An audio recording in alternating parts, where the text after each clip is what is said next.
Сәлеметсіздер ме? Бірінші есеп. Мына А және Б өрнектері берілген. Так, ида Д бізде А мен Б-ның көбейтіндісі. А деп отырған X минус Y бөлімінде X-тің кубы түбірдің 4 дәрежесі. Азайту X-тің 2-ден 1-і, Y-тің 4-ден 1-і дейді. Көбейтеміз. Бұның мәні бізде X-та түбір асты Y. Азайту X-тің 4-ден 1-і, Y-тің 2-ден 1-і. Так, X-тің 2-ден 1 қосылған Y түбір. Енді мен бұл жерде былай жасаймын.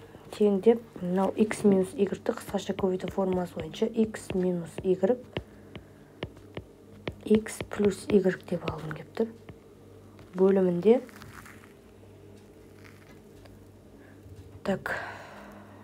Бөлімінде былай аламын.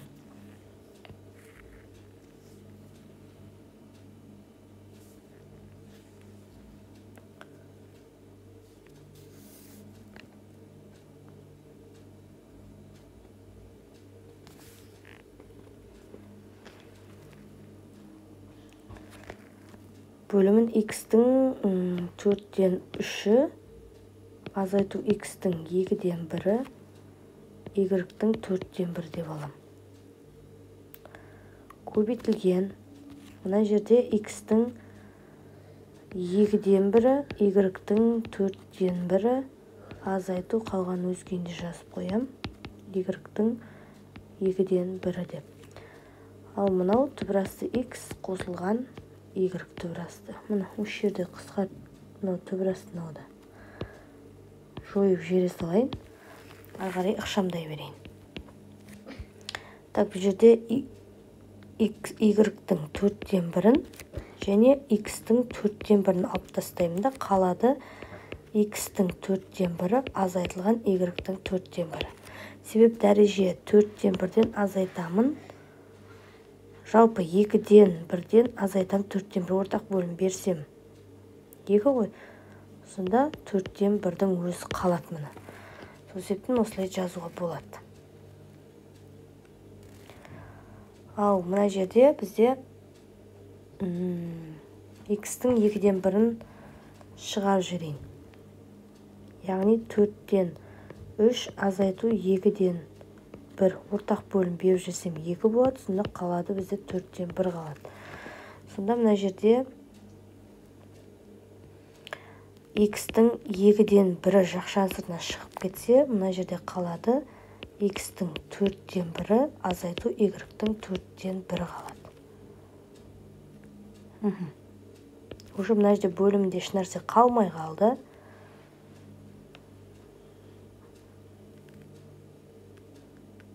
Мен мынаны жас.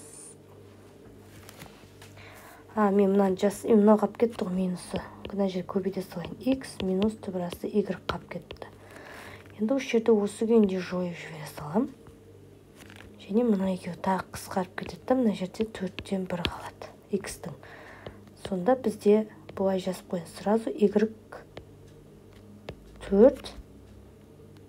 И бізде не қалды? Жақшан ішінде түбірасты X минус түбірасты Y қалды. Ал мұнда бәрі қысқарып кетті. X түбірастында 4 қана қалды. Мұны ықшамдадық. Енді Y2-ін табам. Бұл жерде X тең 81 дейді. Y тең 16 дейді. Д өрнегін тап дейді. Д деп отырғаным сонда. Түбірасты Y түбірасты X минус түбірасты Y-қа тең. Мынау X негіз 4. Мына жер 4 қой. Енді Y-тің орнына 16 түбірастында 4-ті қоям. Түбірасты X-тің орнына 81-ді қоям. Y-тің орнына 16-ны қоям.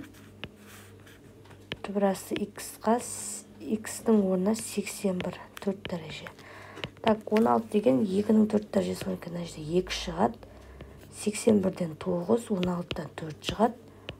Мына бөлімде 81 3-дің 4 дәрежесі болады. Сонда мына жерім менің 5. 2-ке 5-ті көбейтсем 10 бөлінген 3 немесе 3,3-тен 1 болады. Жақсы. Есепте 1 бөлінген x қосылған 1/2 функциясының графигін салыңыз дейді. Әуелі мен 1 бөлінген x квадратының функциясын салайын. Яғни бізде бөлшектің бөлімі бұл жерде 0-ге тең болмау керек. Мына жерге тең болмау керек. Сонда мен егер 1-ден беретін болсам, егер минус 1-ден беретін болсам, плюс 1 болады. Мына жер болады. Егер 2-ден беретін болсам, минус 2-ден беретін болсам, плюс 4-тен 1 болады. Жартысы мына жер болады сонда. Солай кете береді. Егер 1-ден беретін болсам, тоже плюс 1 болады. 2-ден беретін болсам, 4-тен 1 болады. Сонда графигін бұлай жақындайды да, бірақ график пайда болады.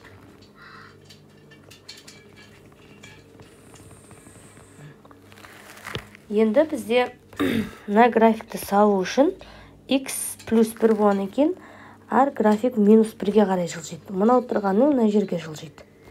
2 1-1-лікке жылжиды. Минус 1-1-лікке солға. Мына жерге жылжиды, мына жерге жылжиды. Мына жердегі 0-де болмау керек қой, енді бізде мына 1-де болмау керек. Оны мен бұлай сайшы. Мына. Сонда сызығымыз осы жерде болып тұр ғой, осы жерге тимеу керек қой, былайша айтқанда. Сөйтіп, мынандай график пайда болды мына.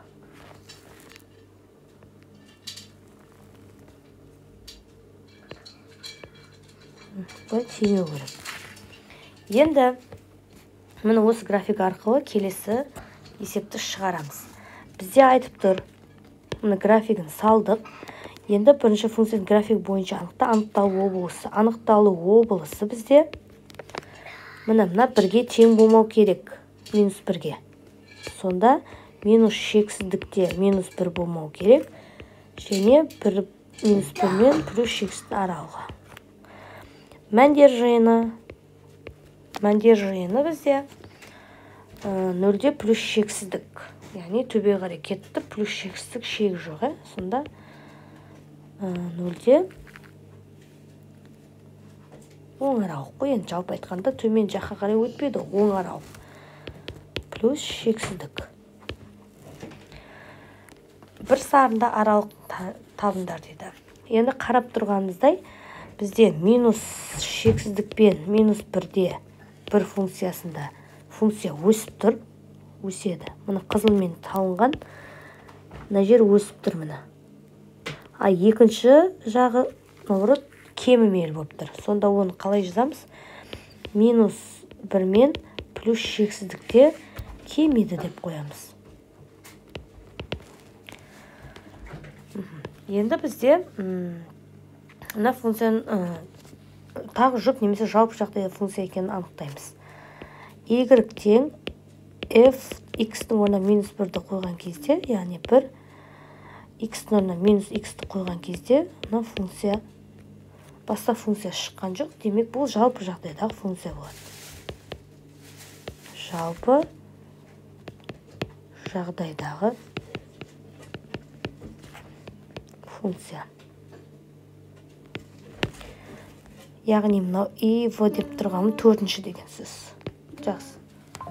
3-ші f от x gx функциясы берілген. 1-ші f от x-тің туынысын тап деді ғой менде. Яғни мынаның туынысын табам.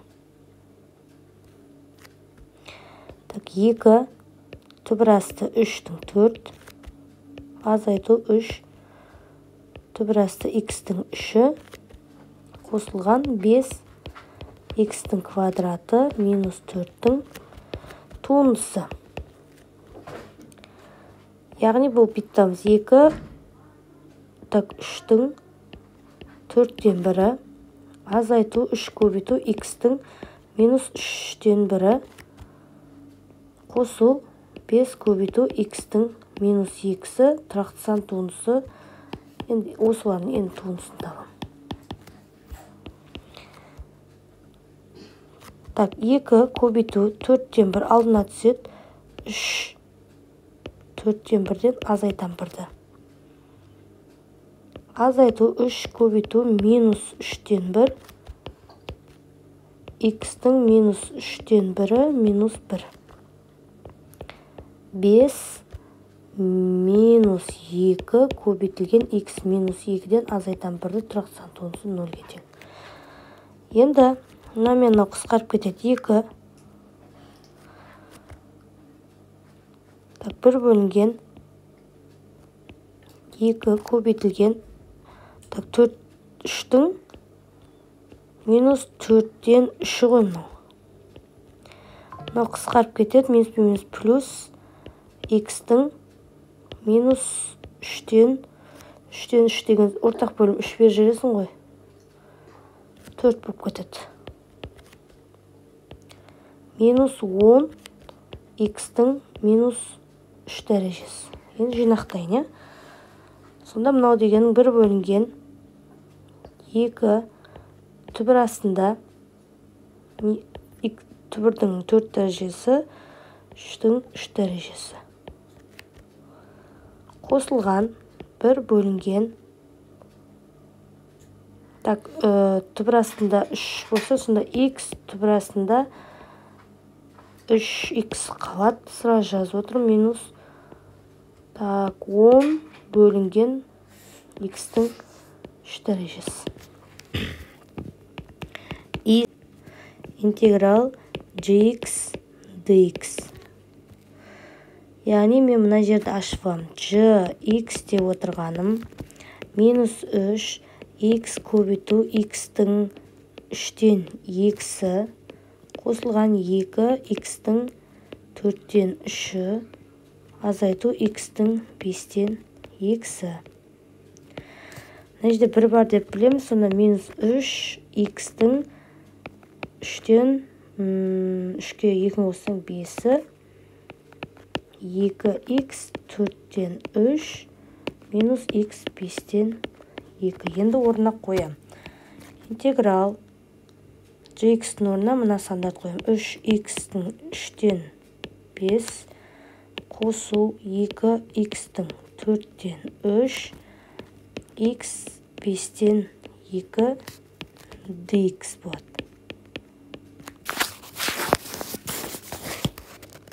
Енді мынау минус 3 тұрақсаң қалады. X-тің 3-тен 5-і қосылған 1 тура сол бөліміне түсіп отырады. X 4-тен 3 қосылған 1 4-тен 3 қосу 1. Так, X 5-тен 2 қосылған 1 5-тен 2 қосу 1. И қосу с тең. Так, минус 3 ортақ бөлім бересін. Сонда X-тің 3-тен 8-і бөлімінде 8 бөлінген 3 болады. Қосу 2 X-тің ортақ бөлім 4 болады. 4-тен 7 бөлімі де 4-тен 7 болады. Азайту ортақ бөлім 5-тен бересін.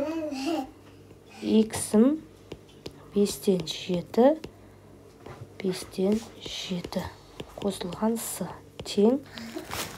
Мынау 3-тер минус 3-ке көбейтіліп кетеді. Сонда мынау минус 9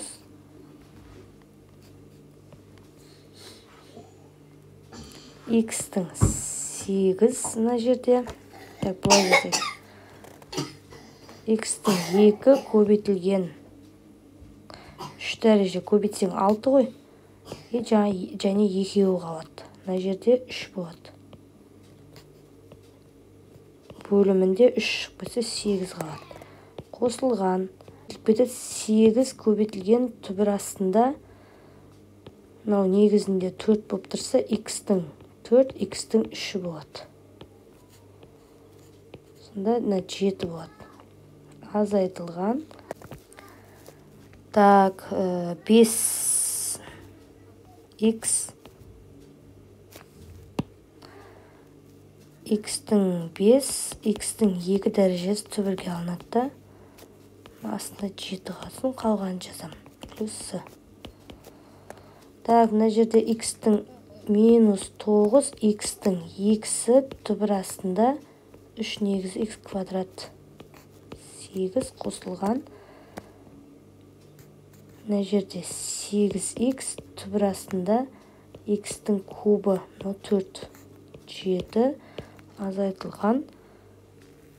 Так, мына жер 5 деген бізде, 5.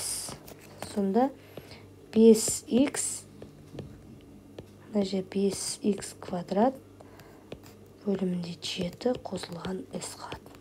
Жақсы.